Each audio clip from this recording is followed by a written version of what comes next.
Onan, the man in the Bible who refused to get his lay brother's wife pregnant, but rather poured his seed on the ground.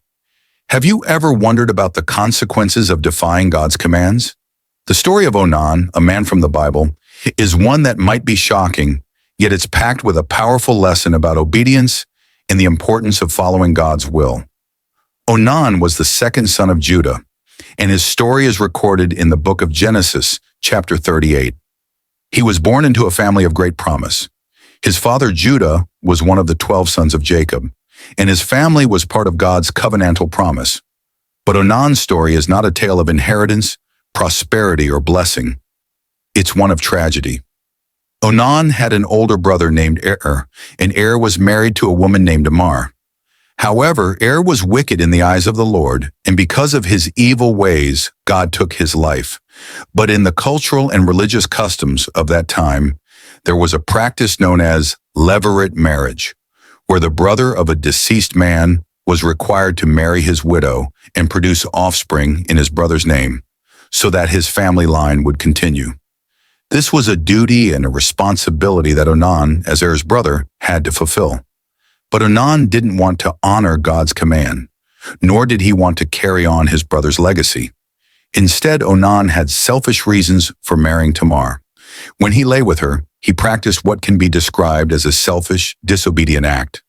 Instead of fulfilling his duty and providing Tamar with an heir, Onan spilled his seed on the ground, refusing to let Tamar conceive. Onan's motive was clear. He did not want to provide an heir for his deceased brother because that would mean that the inheritance and the honor would not pass on to him.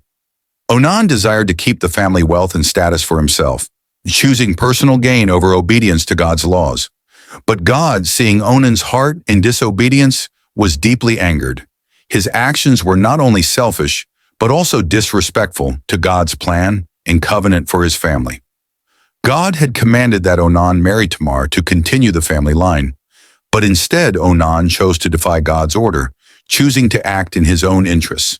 As a result of his defiance, God punished Onan. In a devastating turn of events, Onan was struck down by God and died. The Bible doesn't go into the details of his death, but the message is clear. Disobedience to God's commands can have severe consequences.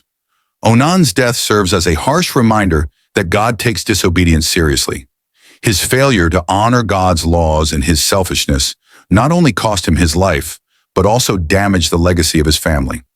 It wasn't just about one bad choice. It was about how his actions affected others and went against God's divine will.